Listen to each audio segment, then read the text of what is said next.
Golden Coin Rush, a Nikke event that has surprised us all with the effort and quality that has not graced a standard event before. Full voice acting, dedicated event maps with lost relics, 2-stage story mode, mini-game, and a song featuring yet another VTuber. What happened here? Let's take a step back from the bunny suits and the stuff of nightmares to look at what events in Nikke are, and what they bring to the Nikke universe. Nikke is a game with a huge universe and deep lore. Each event, major or minor, expands upon the world and the new units that are introduced in the event banners.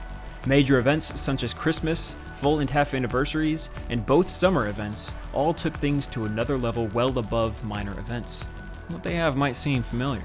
Full voice acting, dedicated event maps with lost relics, 2-stage story mode minigame, and a song featuring an experienced singer.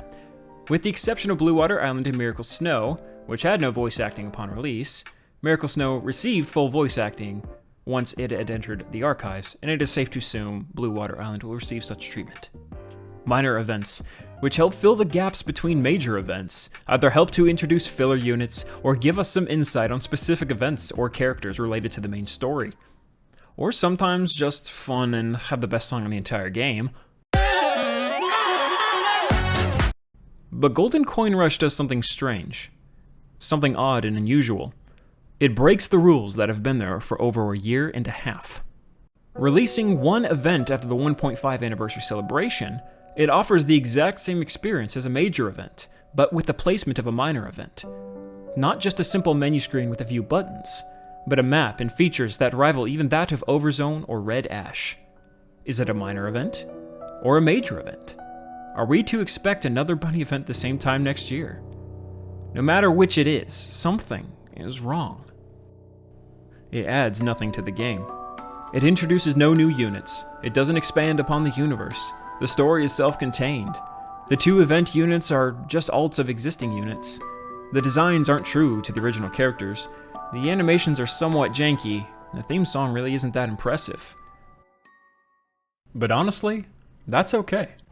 Since the event was announced, we had no idea what to expect. Though not expanding on the outside world, the event was pinpoint focused on a few set characters. And with the event being as large of a scale as it is, it had plenty of time to dive into the intricacies and details of each of them.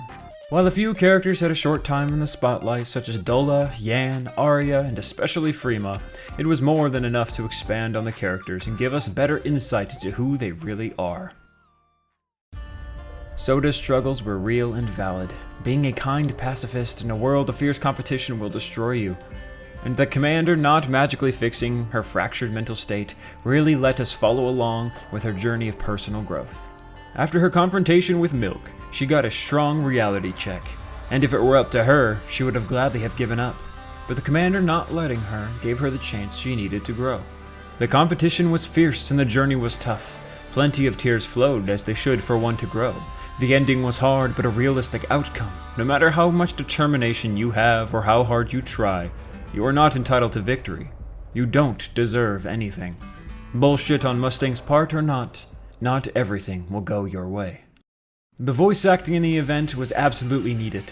Credit where credit is due, Soda's English voice actress hit it out of the park and beyond. An amazing job. Unlike Red Hood, Soda sounded clear and her inflections and emotions were on point. The main character of any event should absolutely have the best performance. The music was okay. Composition by Saibin and Cosmograph, lyrics by NU, and vocals by VTuber Shabelle Tonya. The main theme fits the vibe, but ultimately feels unimpressive for the game's rather impressive track record. Vocals are always difficult to get right, as it feels like this event theme severely suffers from an okay, generic VTuber singing voice, and a style that doesn't really feel like it fits. Overall, the event was great. A large step up from standard events that we've seen. Character interactions are fun, and it was nice hearing talent bicker amongst each other in full-voiced glory. Mustang was as extra as ever, and the commander wasn't a beta cuck that was too afraid to look at women in cute bunny suits. My only major gripe is how they handled Soda's ult.